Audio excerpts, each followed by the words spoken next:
Bona vesprada i benvinguts a la presentació del llibre de Xavi Sarrià, totes les cançons parlen de tu. És un acte que, com sabeu, hem organitzat des del ROGLE, des de l'Associació per a la Normalització Lingüística de Novelda, i que m'ha tocat fer-vos un poquet com de presentació. Jo estic molt content de poder fer la presentació perquè, a més, és la segona presentació que faig del llibre. I de fet estic content perquè una presentació la vaig fer en Girona, que és on estic vivint ara, i l'altra presentació la faig en Novelda, que és el meu poble, i per tant em fa gràcia poder presentar el llibre en dos llocs tan diferents i al mateix temps també tan propers en moltes coses, i sobretot tan propers, evidentment, per a mi.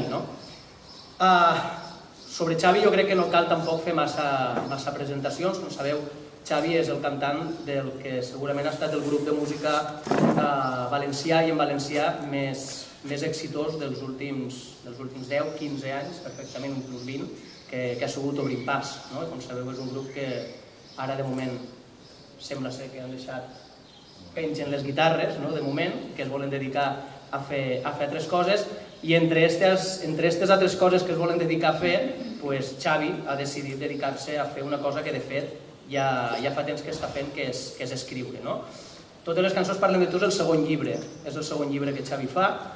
El primer llibre és un llibre que va portar per títol Històries del Paradís i que és un llibre de relats curts, de contes, i ara definitivament el que ha fet Xavi és una novel·la. És una novel·la, i és una novel·la que jo crec que parla de moltes coses, i que parla de moltes coses que segurament per molts dels presents, si l'heu llegit i si no l'heu llegit, quan llegiu el llibre veureu que vos sentireu molt identificats, molt identificades amb part de les coses que Xavi explica en el seu llibre. I de fet vos sentireu identificats i identificades no només les persones que d'una manera o una altra formem part de la generació de Xavi, sinó també se sentiran identificats els nostres pares. Jo crec que és un llibre que no només és de lectura per als que vam néixer en els 70 i picos, sinó també que és un llibre de lectura per als que ens van parir en els 70 i picos, perquè al cap i a la fi no és un llibre, avui per exemple ho comentaven i jo crec que ho feien de manera molt encertada, que no és un llibre de literatura juvenil, sinó que és un llibre que realment intenta reflectir una societat en un moment concret, una fotografia d'una societat en un moment concret i que representa diferents generacions. Jo quan vaig fer intentaré anar ràpid, però sí que voldria una mica marcar una sèrie d'elements o comentar una mica una sèrie d'elements que a mi me van agradar quan vaig llegir el llibre, o com a mínim que el llibre a mi personalment me van suggerir. El llibre jo crec que és una crònica, i és un retrat, és una mena de crònica social, i en aquest aspecte de cròniques tota la vida n'ha hagut moltes, cronistes tota la vida n'han hagut, i pràcticament fins que arribem a l'època contemporània totes les cròniques i tots els cronistes el que se dediquen a fer són cròniques a favor del poder i a favor dels poderosos. Pràcticament fins a l'època contemporània coneixem perfectament la vida dels reis, la vida dels nobles, però la vida del dia a dia dels llauraors, dels treballadors, això costa més, perquè els cronistes no es dedicaven a explicar-nos la vida d'esta gent. Això amb l'època contemporània comença a canviar i comencen a aparèixer tota una sèrie de cronistes que el que fan és explicar-nos la vida del dia a dia de la gent senzilla, de la gent del carrer, del poble. Exemples n'hi ha moltíssims, de tot tipus. En la pintura trobaríem, per exemple, Goya, amb tot el tema de les seues pintures de la guerra del francès, i a més tot el que acaba representant Goya en la seva obra. Apareix després el realisme francès, amb grans pintors com Courbet, que es dedica a pintar també la societat de la França de la seva època, Daumier, que es dedica a pintar vagons de tren. Per tant, és un moment de canvi, és un moment en què comencen a aparèixer tota una sèrie de cronistes, i una sèrie de cronistes singulars i totalment diferents que trenquen amb la dinàmica de les cròniques que fins a aquell moment s'havien fet. Això en la pintura. En la literatura també apareixeran tota una sèrie de cronistes nous, sobretot continuant un poquet en la narrativa de la literatura francesa, en l'anomenat realisme i en l'anomenat naturalisme francès, apareixen personatges com Émile Zola, que explicarà la vida dels miners, dels obrers francesos de l'època. En el cas valencià, i ara ja entrem un poquet més de ple, jo crec que en la línia, en certa manera, de cronista en la que podríem trobar el llibre de Xavi, el nostre gran cronista d'aquesta època, d'esta època del realisme, és el senyor Blasco Ibáñez. Com sabeu, el senyor Blasco Ibáñez és un senyor que, en certa manera, en la seva literatura acaba traçant una sèrie de trets identitaris del que identifica ell com a l'identitat valenciana, però sempre una identitat valenciana molt marcada i molt concreta, diguem-ne, de la identitat de les classes populars, d'aixes classes populars, de la barraca, de l'albufera, o en els llibres, diguem-ne, de caràcter més urbà, aquestes classes populars que d'una manera o una altra van acabar donant molt de pes al republicanisme federal que al cap i a la fi Blasco Ibáñez va representar. Segurament el nostre cronista diguem-ne més contemporani és un altre escriptor també de València, que és un senyor que es diu Ferran Torrent, que una mica lliga en tota aquesta tradició d'intentar traçar una crònica sobre la societat valenciana. Com sabeu, Ferran Torrent té uns llibres que són tan divertits com tristos quan te poses a pensar en el que t'està explicant. Quan tu llitges Societat Limitada, fa riure molt, però quan penses que realment el que t'està explicant és veritat i que aquesta gent ha estat governant durant 20 anys és quan se posa la pell de gallina. No direm res més dels que ens governen, sabeu que aquí estem. Però una mica Ferran lliga amb tot això.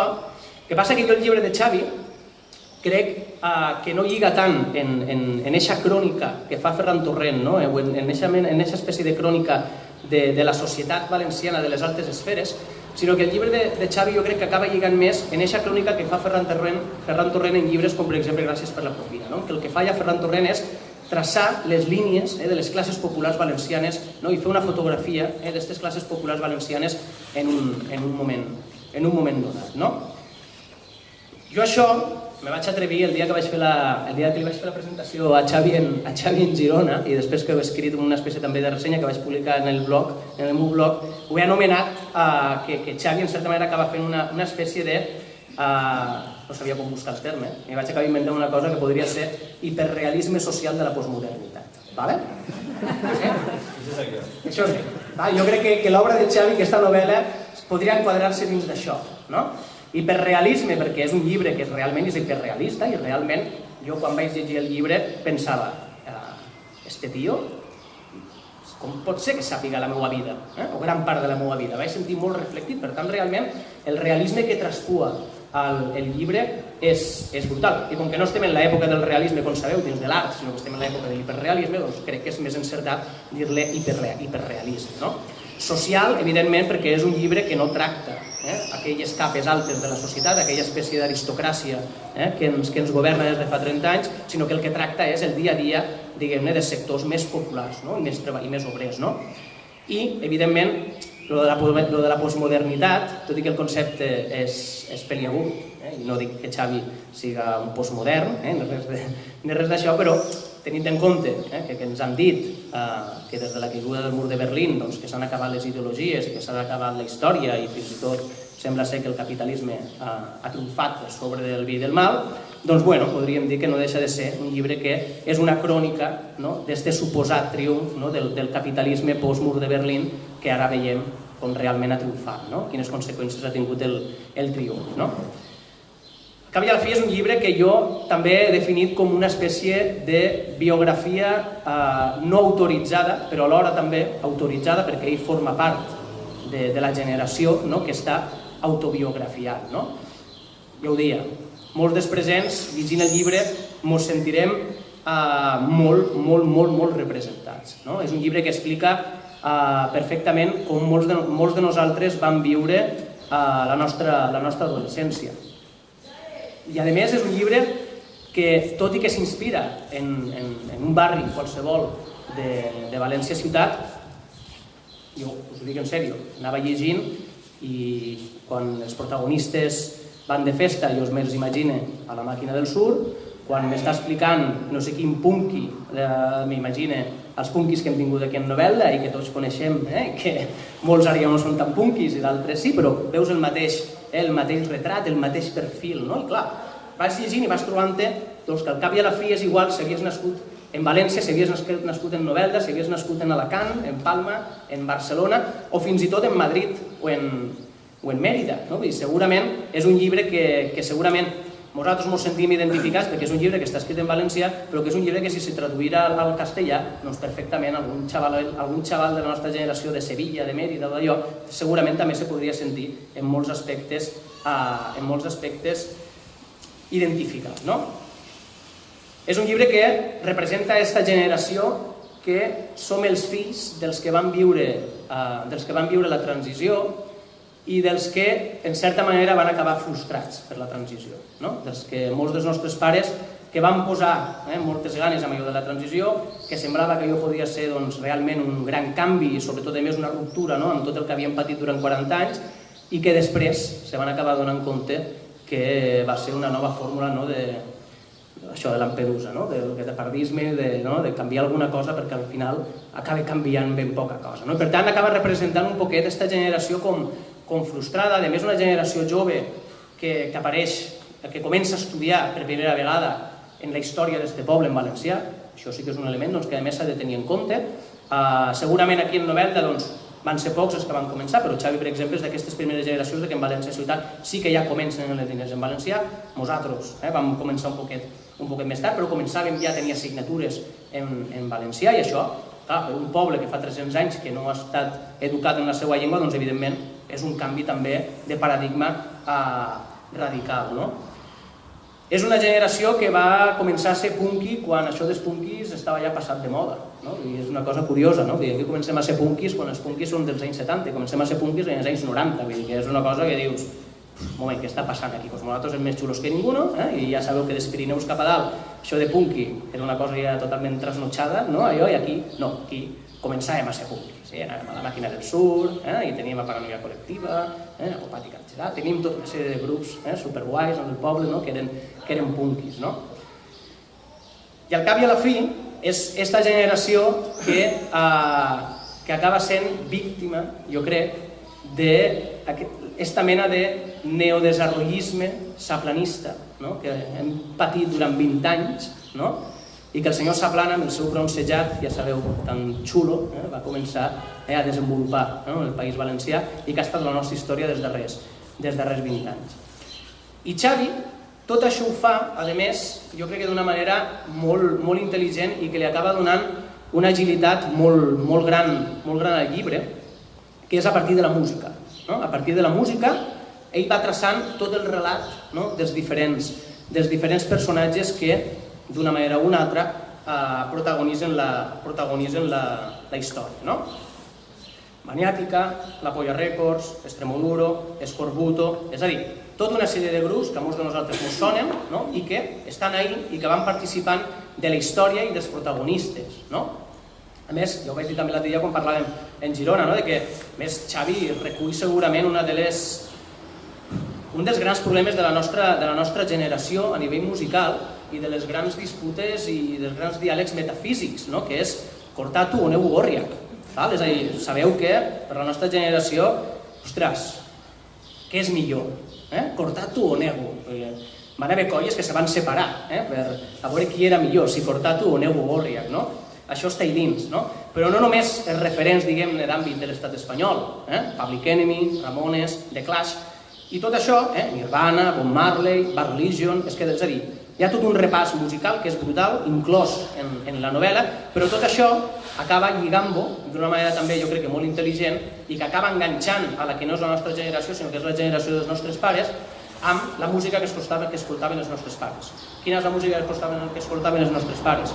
Doncs aquesta música de la transició, que va ser aquella música tan combativa, que va representar un senyor com Lluís Llach, un senyor com Raimon o un senyor com Ovidi Montllor.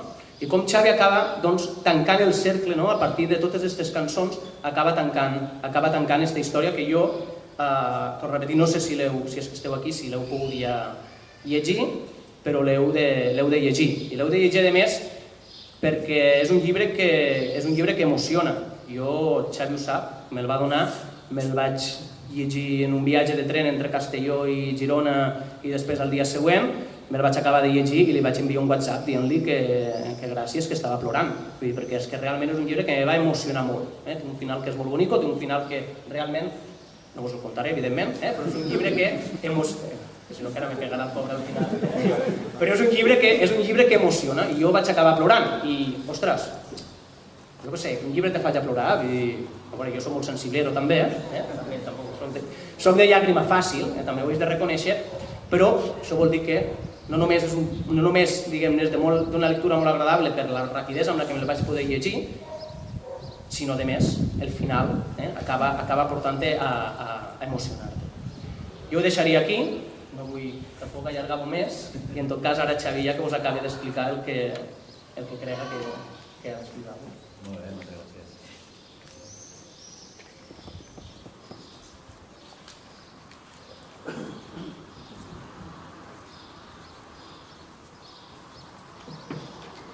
Bé, bona esperar. Moltes gràcies, Toni, per aquesta presentació magnífica. M'encanta com me presenta Toni perquè me deixa com si fora jo ahí de Goya a Xavi Sarrià. No, però la veritat és que moltes gràcies, ja sabeu que hem compartit moltes coses, moltes vivències amb molts que esteu així i és un plaer també haver estat a Girona i avui així al teu poble a Novelda i és un plaer estar així en aquesta ermita de Sant Felip Neri amb vosaltres, amb la gent del Rogle i coneguent un poc també el Vinalopó. Bé, com ha comentat Toni, la novel·la de les cançons parlen de tu, és el meu segon llibre, vaig treure ja Històries del Paradís i bé, sempre que faig una presentació sempre em preguntaven per què m'he tirat per escriure, si jo el que faig són cançons. I jo sempre conteste que per a mi escriure és això, escriure cançons o escriure històries. Però més encara, que jo vaig començar a escriure històries abans de fer les meves primeres cançons, quan jo era molt jovenet, als 12 o 13 anys, doncs jo escrivia molt, em passava moltes hores escrivint a casa, com crec que fan també molts adolescents, volcant allò que senten, sense pensar, intentar refugiar-se dels seus problemes amb les pàgines i unes quantes paraules. A partir d'aquesta experiència que jo vaig adquirir d'una manera inconscient, tantes hores escrivint, vaig començar a fer les meves primeres cançons quan ja després a l'institut ens vaig muntar i vam decidir fer un grup de música d'una manera temerària perquè no tenim ni idea, però vam repartir-nos els instruments, vam dir tu canta, doncs jo canto. I toca la guitarra, vaig haver d'aprendre. Però bé, vam fer un grup de música, no sabíem tocar, no sabíem fer res, però teníem moltes ganes de fer-ho i de demostrar que es podia fer un grup de música en la nostra llengua, tot això en aquesta època que estem contant, els anys 90, no? Doncs bé, com dic, tota aquesta experiència d'escriure em va servir per a fer les primeres cançons. I a partir d'ahir em vaig liar a fer cançons, el grup va començar a funcionar a poc, però van passar els anys i jo sempre tenia aquest coquet de dir per què no puc fer un llibre, no? Per què no puc fer això que a mi m'agradava fer, no? Que era recrear tots aquests mons més enllà del vestit que te permet una música, no? I em va costar, vaig decidir-me ara fa 6 anys que vaig fer Històries del Paradís. El que passa és que és un llibre que va néixer també molt relacionat al grup, perquè és un llibre que per a fer les primeres històries vaig tirar el fil d'algunes de les cançons que havia fet en el disc Benvingut al Paradís, no?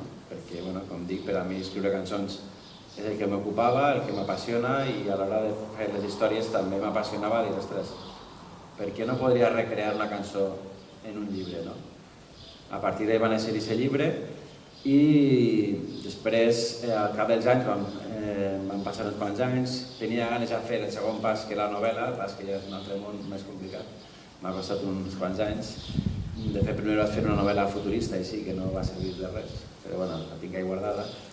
I vaig posar-me a fer el disc Coratge, que coneixereu, I res, quan vam acabar el disc Coratge, que vaig dir, ostres, és que realment això és el que volia fer, no? La novel·la que volia fer es basa en el concepte d'este disc, no? Que sabeu que és un disc que intenta retratar d'allà on venim, no? Mirar enrere per aprendre de tot el que hem viscut.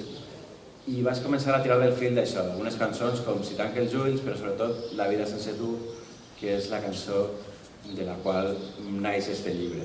De fet, el llibre en principi l'havia dit La vida sense tu, però bueno, va anar canviant la idea.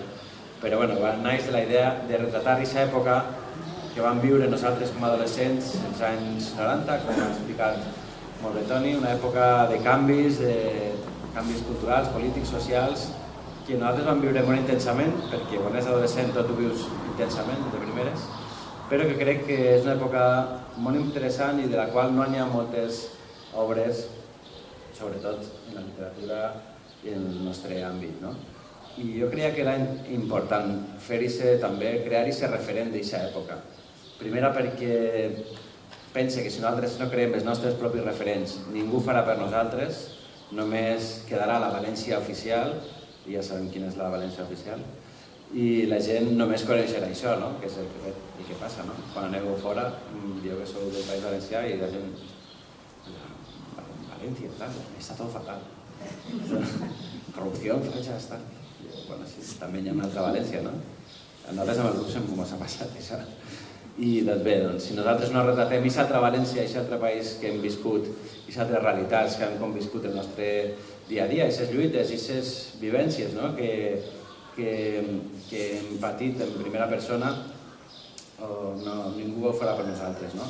Així que la meva intenció era intentar retratar aquesta època, com dic, de canvis, com ha explicat Toni, és l'època que cau el mur de Berlín, l'any 89, s'ensorra la Unió Soviètica i per tant s'inicia aquesta etapa de globalització que avui en dia estem un poc patint les seves conseqüències, no? Més que globalització diríem d'aquest neoliberalisme a gran escala, com deia Toni,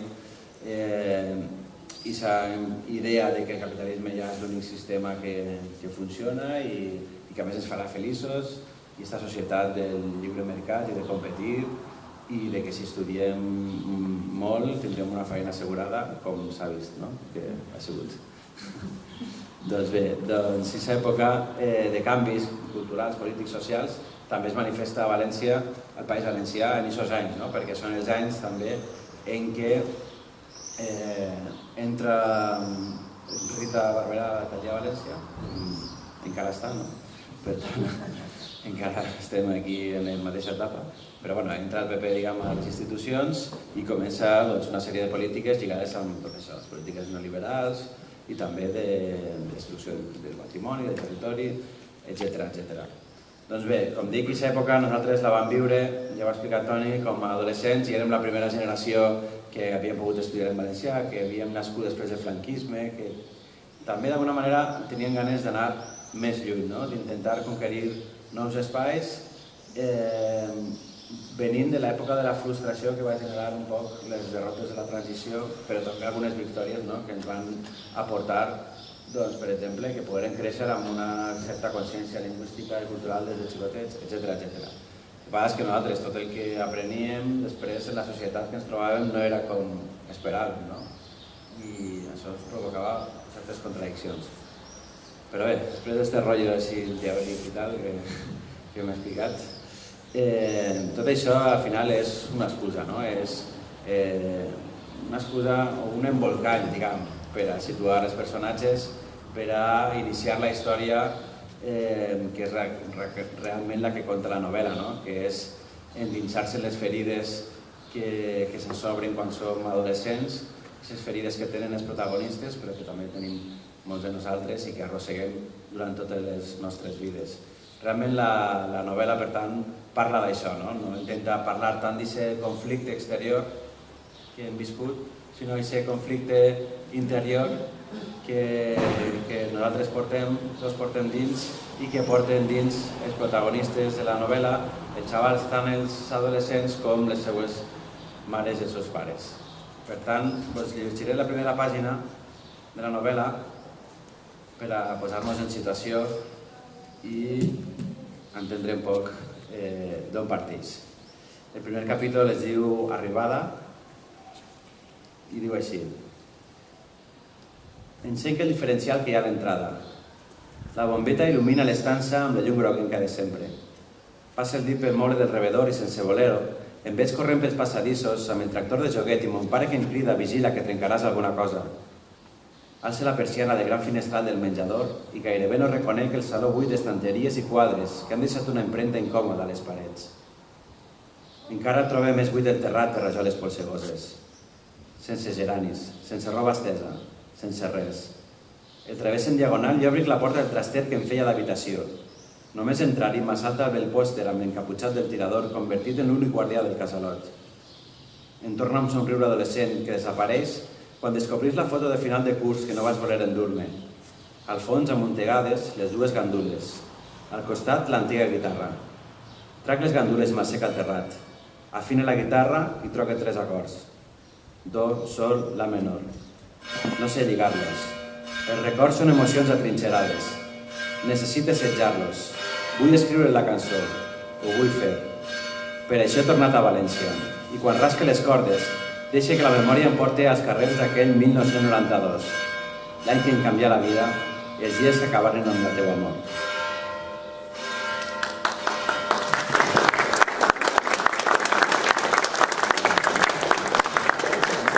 Amb este repic de campanyes que ha fet més melodramàtic. Doncs bé, a partir d'ahir, com dic, la història s'endinsa en aquests records sí, un poc de la meva edat, que torna a la seva ciutat, torna a aquest espai, a aquesta casa que havia deixat enrere, plena de records, de vivències, i aquest espai també ple de nostàlgia, d'enyorança, i, com dic, s'endinsa en el seu món interior de records, del seu barri que va deixar enrere, un barri, com deia Toni, que jo l'he ambientat en un barri del nord de la ciutat, que podria ser Benimaclet, Torrefiel, Orriols, però que podria ser en realitat qualsevol barri de les nostres ciutats, barris que mantenen aquests carrerons de l'antic poble amb aquest sabor popular i tradicional encara, amb tots els blocs, edificis de formigó que van construir en el desarrollisme i que li van donar també aquesta patina més anodina. La història s'endinsa, com dic, a partir d'aquests barris i a partir dels xavals que els habiten. Està el xic, el protagonista, que recorda aquests anys, i tots els seus amics, que són un poc uns amics qualsevol de barri que se senten en un banquet d'un descampat qualsevol, com se sentàvem aleshores. I bé, ja des del xaval que porta... són xavals que estan creant-se la seva manera d'entendre el món, encara no sabem molt bé què volen ser. Però hi ha uno que va més tipus skin i tal, el germà és un punky dels anys 80 que està fet tabaco. Després està un dels primers skaters, així. Després hi ha una altra tribu ja desapareguda que són els maquinetos, que eren els majoritaris en el barri, i tenien els seus feus propis i tal.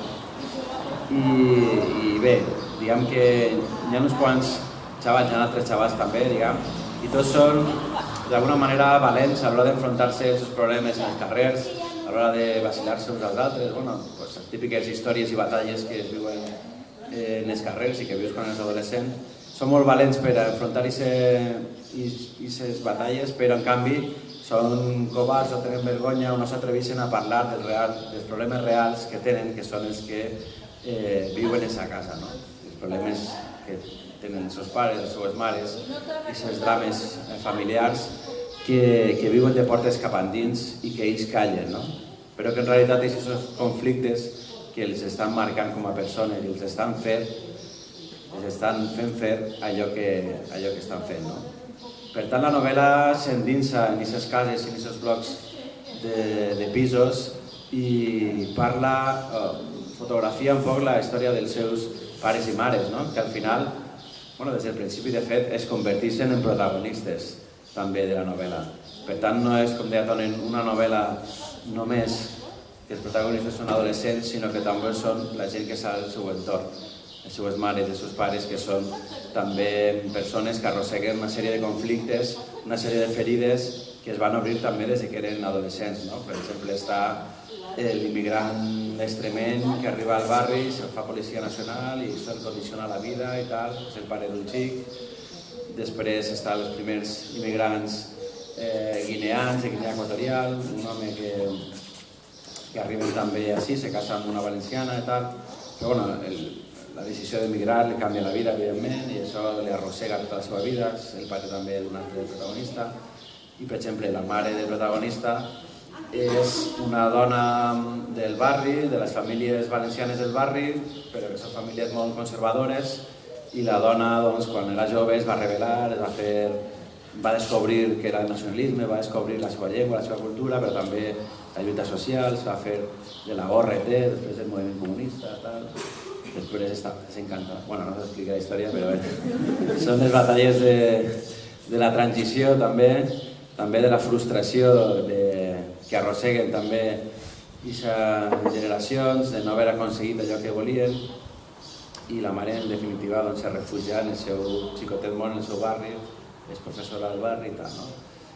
Doncs bé, com dic, aquestes dues generacions són els protagonistes de la novel·la, perquè de fet la novel·la comença amb una història molt directa dels xavals que tenen una sèrie de problemes i baralles, però després la història s'obri en tot un món de reflexions, d'apropaments entre els pares i els fills, que és al final el fil conductor de la novel·la, aquesta redescoberta amb els seus pares, o aquesta aprendre a perdonar-se, però aprendre també que no són tan diferents com semblaven. Bé, per tant, la novel·la parla d'aquestes guerres invisibles que es viuen als nostres carrers, de portes cap endins, aquestes guerres que no veiem però són les que es marquen més com a persones. Després, per acabar, el tema de les cançons que comentava Toni també és un tema molt important, com el seu nom de la novel·la indica, totes les cançons parlen de tu. Per què? En primer lloc perquè a mi la música ha sigut molt important per a mi, com m'he dedicat a això i tal, però jo crec que no soc un tio raro, sinó que la música és molt important per a tots. La música, a més quan som adolescents, la música ens marca molt, perquè la música té la capacitat que ens pot acompanyar quan estem tristos, quan estem contents, però també ens ensenya tota una sèrie de valors i una manera d'entendre el món. Tots hem crescut escoltant cançons i ens han ensenyat moltes coses de la vida. No només ens han motivat o ens han emocionat, sinó que, hòstia, una manera d'entendre les situacions, d'armar-nos per afrontar la vida. A banda de les cançons, com deia, jo he intentat parlar de sentiments, parlar d'emocions, i la cançó també té aquest poder, pot condensar molta emoció o molts sentiments amb uns pocs versos.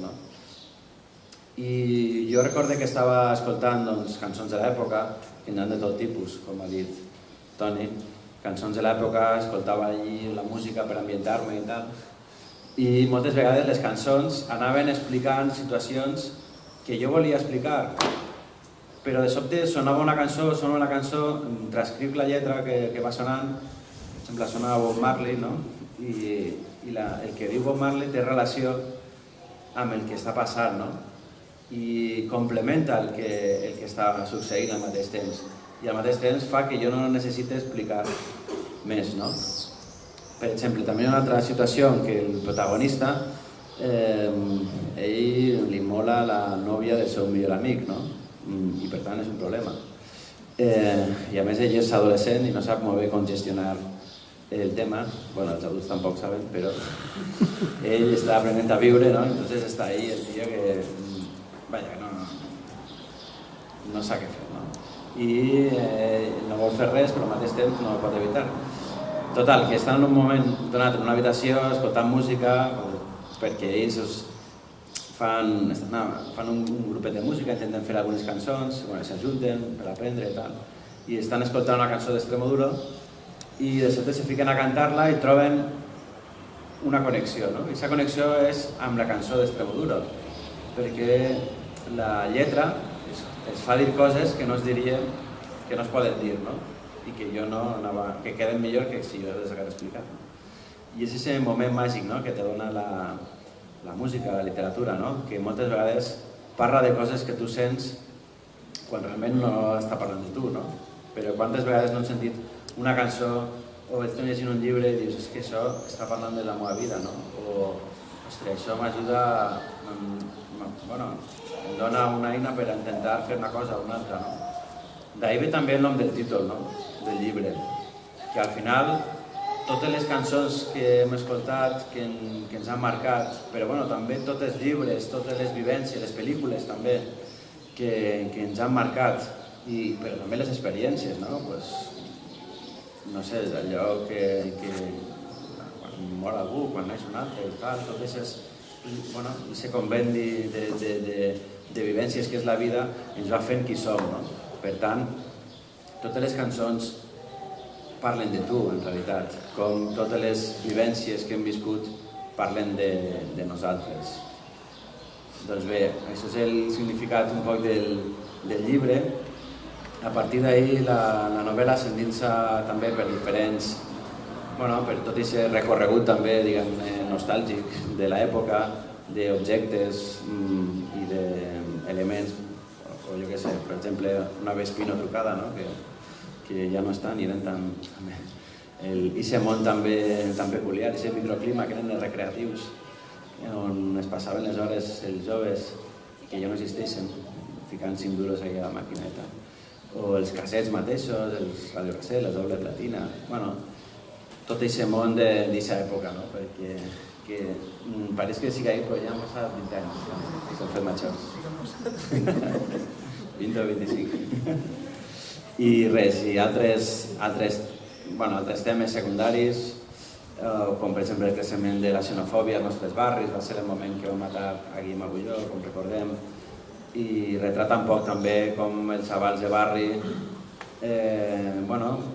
fills de classe treballadora, s'apropaven a les idees del feixisme, de la xenofòbia i tal, no?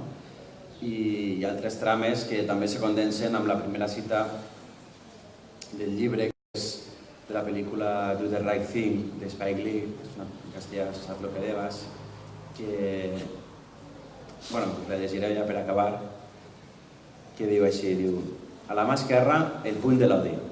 L'odi amb què Caín va colpejar son germà. A la dreta, el puny de l'amor, els 5 dits que arriben al cor dels homes. La vida és sempre la mateixa història. Una mà que lluita contra l'altra. Si t'estime, t'estime, però si t'odie... Bé, en definitiva, aquest conflicte que tots portem de l'amor i odi, aquest amor i odi que ens fa caminar per la corda fluixa en les nostres vides i sobretot quan aprenem a viure, que és quan som adolescents però també al llarg de les nostres vides.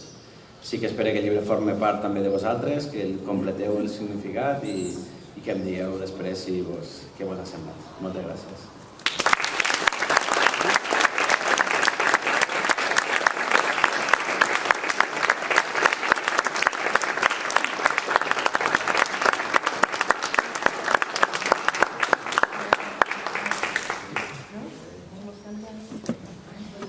Si voleu podem ara, si hi ha algunes preguntes o si hi ha, no sé, si alguna cosa. Jo, com que abans no ho he fet, ho faré ara, perquè m'he quedat amb ganes. Però m'he recordat, espera, que jo no vaig presentar, vaig dir un parell de coses que són molt significatives i que jo crec que molts ens sentirem identificats, no? La primera cosa és la definició que fa sobre, en certa manera, el que podríem anomenar els supervivents dels anys 80, que són eixa gent que quan nosaltres som aquells adolescents dels anys 90, veiem, són una gent que en principi són més o menys de la generació dels nostres pares, però són diferents dels nostres pares perquè continuem trobant-nos en els mateixos locals als que nosaltres anem i a més porten tatuatges i que els nostres pares ja no fan aquestes coses. Estos serien, ell diu, eren el Kiko, el Xus, el Benas, evidentment tots tenen un sobrenom, i un parell més de qui no recorda el nom. Diu, supervivents de la deriva dels 80 que havien perdut les crestes però no les mirades emboirades. Amb els tatuatges, els xàndals i les cadenes d'or semblaven un encreuament entre la camorra napolitana i els caps de família nombrosa d'un dissabte en el Prica. És a dir, a més els referents, tots recordem els referents que el nostre referent evidentment era el Crica. El Crica era el super, diguem-ne, del poble, era això. I abans us he dit que va haver un moment de la novel·la en què vaig tenir la sensació que este bon home havia entrat a la meva habitació, i a partir d'aquí el tio havia fet com una espècie de... mentre estava dormint, el senyor Xavi Sarrià va entrar a l'habitació, va quedar mirant l'habitació com era, i després ho va escriure, i va fer com un relat de com era la meva habitació. I segurament, després arribes a la conclusió que evidentment no és la meva habitació, sinó que l'habitació de molts d'esta generació, si fa o no fa, seguia uns cànons estètics molt semblants. És l'habitació del personatge, del principal, del protagonista de la novel·la. Diu, vaig penjar un pòster amb un tio encaputxat apuntant amb un tirador i un cartell del casal que anunciava un concert de grups punks. I vaig penjar unes fotos del viatge de fi de curs de 8è de GB a Benidorm, unes claus antigues, una pulsera que m'havia regalat la Marta i uns adhesius que deien Insubmissió, en lletres blanques sobre fons negre. Al costat hi tenia un Hitachi de doble platina. Era un trasto negre amb ràdio incorporada i un equalitzador a 4 bandes. Anda que no, que van arribar les doble platines a l'habitació de cada un de nosaltres. Tenia un gran potenciòmetre per al volum i 2 reproductors de cassets sobre els quals hi havia l'apreciat rec, amb què m'havia gravat les discografies senceres. Us en recordeu les cintes de 90, que cabia un disc en cada una, i fins i tot de vegades encara el disc durava poc. Encara en una cara podies enxufar un parell de cançons més d'un altre grup. Diu, el problema de copiar cassettes